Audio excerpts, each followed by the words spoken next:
بسم اللہ الرحمن الرحیم۔ سن سکو تو سنو میں خوش آمدید۔ ایک نئے اسلامی قصے کے ساتھ آپ کی خدمت میں حاضر ہیں۔ قصے کا عنوان ہے غدار کا انجام۔ امید ہے آپ کو ہمارے یہ قصے پسند آ رہے ہوں گے۔ اگر پسند آ رہے ہیں تو ہمیں کامنٹ باکس میں ضرور بتائیں۔ ہمارے چینل کو سبسکرائب کریں اور بیل آئیکن کو پریس کرنا مت بھولیے گا تاکہ آنے والے تمام قصے آپ کی خدمت میں بر وقت پہنچتے رہیں۔ شکریہ۔ ہے کاہے کے بادشاہ ہو تم؟ تمہاری فوج پر حیدر مسلط ہے، ملک میں تمہارے وزیر کا حکم چلتا ہے اور تم بیٹھے ہو محل میں قیدی بن کر۔ یہ کس طرح کی بادشاہت ہے جس کا بادشاہ اپنے ملک میں ہی ایک قیدی کی طرح رہ رہا ہے؟ رانی نے کھانے کی میز پر بادشاہ کو تلخ حقیقت سے آگاہ کیا تو اس نے حسرت بھری نظروں سے رانی کو دیکھا۔ اسے علم تھا کہ رانی جو کہہ رہی ہے سچ وہی ہے۔ وہ بادشاہ تو ہے لیکن ملک میں حکم اس کے وزیر نند راج کا ہی چلتا ہے۔ جہاں تک فوج کا معاملہ ہے، فوج کا کمانڈر چیف تو اس کے مکمل اطاعت کرتا ہے۔ بہرحال جو بھی ہے وہ بادشاہ تو ہے لیکن صرف محل کا۔ ہاں تو تم کیا چاہتی ہو؟ میں کر بھی کیا سکتا ہوں؟ بادشاہ نے رانی کو جواب دیا۔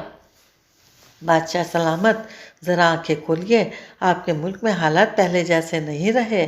آپ عوام میں اپنی مقبولیت کھو رہے ہیں، جبکہ دوسری طرف وزیر نند راج سرکاری اداروں میں اپنا اثر و رسوخ بڑھا رہا ہے۔ اگر ایسا ہی رہا تو یہ بڑے نقصان کی بات ہوگی۔ میں کہتی ہوں جو بھی ہو اس وزیر نند راج سے جان چھڑاؤ۔ کیسی بات کرتی ہو ملکہ؟ بادشاہ نے رانی سے ناراض ہوتے ہوئے کہا۔ مجھے تسلیم ہے کہ جو کچھ تم کہہ رہی ہو سب درست ہے، لیکن میں بغیر کسی الزام کے نند راج کو کیسے وزارت سے الگ کراؤں؟ اگرچہ وہ پچھلے کئی سالوں سے یہاں کام کر رہا ہے۔ اس فیصلے سے دربار کے دوسرے وزیر ناراض ہو سکتے ہیں اور عوام بھی تو مشتعل ہوگی۔ کچھ بھی نہیں ہوگا بادشاہ سلامت، آپ خواہ مخواہ گھبراہٹ کا شکار نہ ہوں۔ یہ کام حیدر علی کر سکتا ہے۔ جب حیدر علی نند راج کو وزارت عظمیٰ سے چھٹی کروا دے پھر آپ اسے بھی فوج کے عہدے سے ہٹا دینا۔ دونوں سے جان چھوٹ جائے گی، سانپ بھی ختم ہو جائے گا اور لاٹھی بھی نہیں ٹوٹے گی۔ اگر آپ کہتے ہیں تو یہ کام میں اپنے ذمے لیتی ہوں۔ رانی دیوا جی نے بادشاہ کے کان کے قریب منہ کر کے رازداری سے کہا۔ ٹھیک ہے، لیکن ہوشیاری سے، ذرا سی غلطی ہوئی تو بہت بڑا ہنگامہ ہو جائے گا۔ آپ پرواہ نہ کریں، میں اس کے منصوبہ بندی پہلے ہی کر چکی ہوں، رانی نے بادشاہ کو آرام کرتے ہوئے کہا۔ اگلے روز صبح ہوتے ہی رانی نے محل کے خاص ملازم کو طلب کر کے کہا، جاؤ کھنڈے راؤ کو بلا لاؤ، اسے کہنا بادشاہ سلامت نے آپ کو اسی وقت محل میں بلایا ہے۔ جہاں بھی ہو، جیسے ہو، فوراً چلے آؤ اور کسی کو خبر نہ ہو کہ تمہیں بادشاہ نے بلایا ہے۔ ملازم چپکے سے گیا اور کھنڈے راؤ کو بلا لایا۔ کھنڈے راؤ حیدر علی کا خاص سیکرٹری تھا۔ وہ ہندو تھا اور مسلمانوں سے سخت نفرت کرتا تھا۔ رانی نے کھنڈے راؤ کو اپنے سامنے بٹھایا اور رازدارانہ لہجے میں کہا، کھنڈے راؤ، میں جو کچھ کہتی ہوں وہ سنو اور خاموش رہو۔ یہ باتیں میرے اور تمہارے درمیان ہیں، ان کی کسی کو بھی خبر نہیں ہونی چاہیے، اور اگر آپ یہ کام کر دیتے ہو تو سلطنت کے وزیر اعظم بن سکتے ہو۔ مارے حیرت کے کھنڈے راؤ کی آنکھیں پھیل گئیں۔ کہاں وہ ایک جنرل کا سیکرٹری اور کہاں وزارت عظمیٰ؟ اس نے حسرت آمیز نگاہوں سے رانی کی طرف دیکھا۔ ہاں میں سچ کہہ رہی ہوں، رانی نے اپنی بات پھر دہرائی۔ بات کیا ہے؟ کھنڈے راؤ بے صبری سے بولا۔ بات یہ ہے کہ بادشاہ سلامت وہ کام نہیں کر رہے جو ان کے شایانہ شان ہیں۔ میں دیکھ رہی ہوں کہ وہ بادشاہ کم اور قیدی زیادہ معلوم ہوتے ہیں۔ حکومت نند راج کر رہا ہے اور بادشاہ کٹھ پتلی بنا ہوا ہے۔ عوام کی نگاہوں میں ان کی مقبولیت نہ ہونے کے برابر ہے۔ اگر بادشاہ کا یہی رویہ رہا تو پھر میں ملکہ کہاں کی رہوں گی؟ آپ یہ کام کرو کہ حیدر علی کو اس بات پر راضی کرو کہ وہ فوراً نند راج سے وزارت عظمیٰ چھڑائے، پھر ہم حیدر علی سے جان چھڑائیں گے اور نند راج کی جگہ میں تمہیں وزیر بناؤں گی۔ یہ کام جس قدر خفیہ طریقے سے کیا جائے گا اتنا ہی بہتر رہے گا۔ رانی نے ایک بار پھر کھنڈے راؤ کو رازداری کی تلقین کی۔ آپ کا حکم سر آنکھوں پر، کھنڈے راؤ نے خوش دلی سے کہا اور وہ محل سے باہر نکل گیا۔ دن کا آغاز ہو چکا تھا۔ کھنڈے راؤ خیالوں ہی خیالوں میں خود کو وزارت عظمیٰ کے عہدے پر دیکھ رہا تھا۔